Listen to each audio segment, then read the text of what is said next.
Welcome back, friends, fans, fams, to South by East, where we talk about the scripture, the culture, everything in between. John is not here. So this is going to be a short one because I get kind of tired of hearing my own voice. But I am excited to share this clip with you from Jackie Hill Perry and Dr. Eric Mason. I mean, incredible author and speaker, and I love the perspective that he gives in this video. So I'm gonna jump in here at about 8 seconds. Let's check this out together, and then I got a few things, just a few quick questions I want to unpack.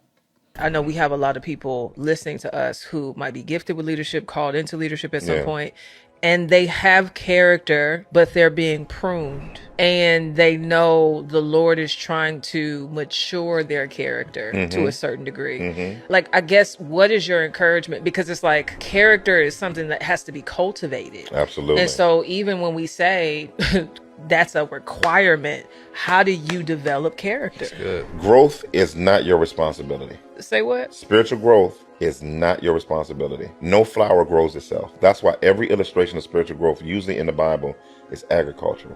My legalistic heart disagrees. Now listen. Hit keyword What legalistic is heart. your responsibility is going to the outlets that help you grow. The Bible says God adds growth. That's not just for soteriology, that's for sanctification. So God, because somebody can read and never grow spiritually. Yeah. Like, you got to understand that he who began a good work, he works all things. He gives you trials. You understand? He lets money get thin. You understand? He lets relationships break. You know, the whole passive and God's passive will in your life is a huge way he sanctifies you. And then it's getting in the word, getting in prayer, community. I'd say also one of the things that lost this is a whole nother podcast. The lost spiritual discipline is enjoyment. We would need less counseling. Enjoyment is a spiritual discipline. I was telling me and Preston was talking about it yesterday. I said, Preston, what was one of the first things God said to him? He said, freely you may eat. I said, that is a declaration of enjoyment. Declaration of enjoyment. Man, I love watching these clips because they just make me think about different things in my life and where I'm coming from. So let me ask this question to y'all. I love the way that he broke that down. The spiritual growth is not your responsibility. So I know that the majority of those who watch our podcast are Christians, and I also know that some of you are not. And so we're talking about leadership development. We're talking about growth. So your answers may be different than mine, and I'm okay with that because I love to have a conversation in the comments. But here's my first question for y'all. What misconceptions have you had about your growth that have negatively impacted you? What misconceptions have you had about your growth that have negatively impacted you? So for me, the problem I had was that I thought growth went like this and not like this. I thought that growth was a straight arc as opposed to a journey that is not a straight line at all. I felt like growth was about completion over progression. And I would find myself struggling because, so one of the things that I struggled with when I started this job was time management. I was like, yeah, I'm not that great at time management, and we get a lot of stuff done. And so I had to learn how to grow in that, and I started working on it. And every year, as we would set new personal improvement goals for me, my goals would be about efficiency and time management. And about 2 years in, I think I've been here 6 years now. About 2 years in, I started to feel some kind of way. I was like, fam, I'm tired of, I want to do something else. I want to grow somewhere else. And what I had to learn was that your growth does not happen with checking boxes. You don't get to a certain level of growth where you no longer have to grow in that area. If it's an area where you need to grow, you need to continue to grow in that area. And so if you're in there, maybe y'all aren't as hard on yourself as I am on myself. But if you're in a place where you're like, I've been working on the same thing for years and life keeps slapping you in the face and reminding you that you still need to work on it, I want you to understand there's nothing wrong with you, but that's a part of the way that works. But what misconceptions have you had? The second thing is this. He talked about how spiritual growth is not our responsibility, but it is our responsibility to go to the outlets that cause us to grow. So here's my question. What rhythms do you have in your life that allow you to grow? This can be spiritually, this can be secularly, this can be in your job, this can be in your mental health. What rhythms in your life allow you to grow? For me, one of the rhythms that allows me to grow is just regular time in the Word of God. Like that is one of the ones for me that's big. I developed that habit in a really hard time in my life and found a lot of solace in that space, a lot of relief, and I stuck with that, built in that habit, and so I see a difference in myself daily if I'm not spending time there, but also I just see the world differently. And so I share a lot of stuff in a lot of spaces that aren't even spiritual spaces with people who aren't even Christians. And they're like, man, that's really helpful to me. And it's stuff that I learned from just sitting there and reading in the Word. Like that's a rhythm of growth for me. Another rhythm of growth for me is I got cup days. Once a month, I got a day. Tomorrow will be my next cup day where I just spend time in the studio and I'm able to just get creative because I understand myself better when I just spend time being creative. I also find myself growing the most when I spend time with my family. Like they help me see a lot about myself and see the world differently. My younger kids give me a lot of joy. My older kids give me a lot of humility.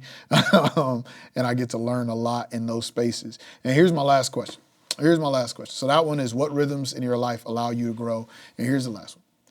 What rhythms of growth have you neglected in your life? What rhythms of growth have you neglected in your life? So I said in the beginning that I had this misconception about growth, and I can give you a good example of that. So I'm a vocal coach, vocal teacher. I've sang with Patrice Rushen. I've sang all around the world, done all sorts of stuff. I got some skills, right? And I lead worship here at Fellowship Hi-Crest on Sunday mornings. And sometimes I find myself kind of struggling. It's 8 in the morning, I'm working at my thing. And a big part of why I struggled was throughout the week, preparation for Sunday, as our team grew and I grew in efficiency in other ways, was I started focusing more on how the team was going to grow than how I was personally going to grow. So I stopped singing through the songs, just that simple.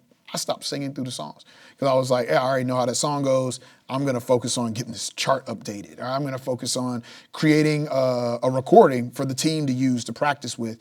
And I stopped just singing the songs because it's basic. Like I already know the song. I don't need to sing it. But my daughter just got into an independent school, Topeka Collegiate, and she started this semester.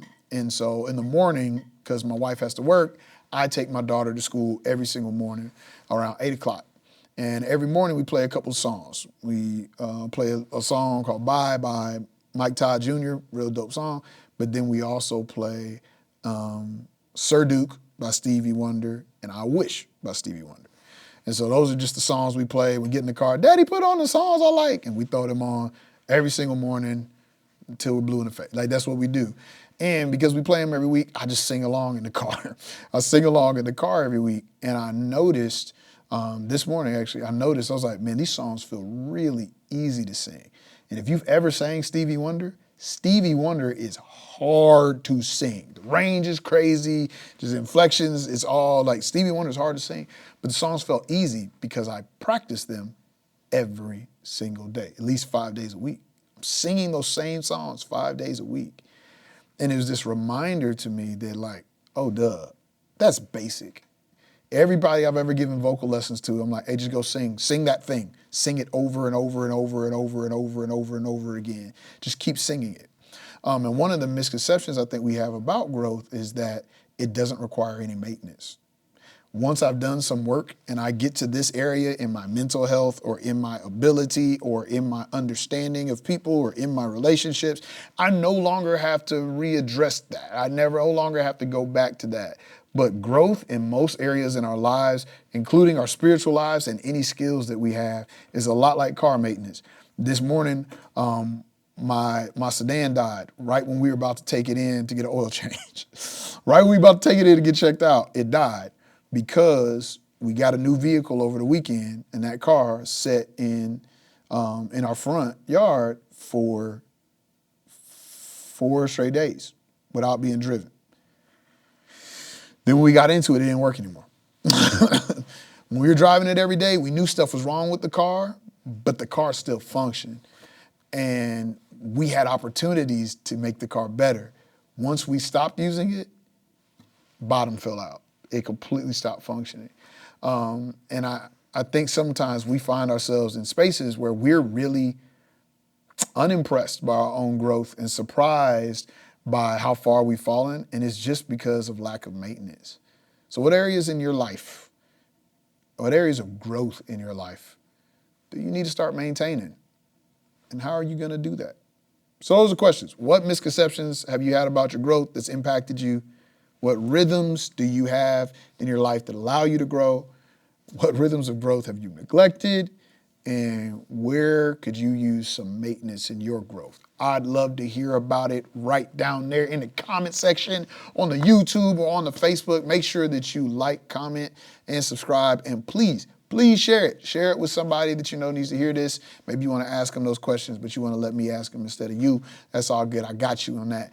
And we will see you next week back here in the intersection.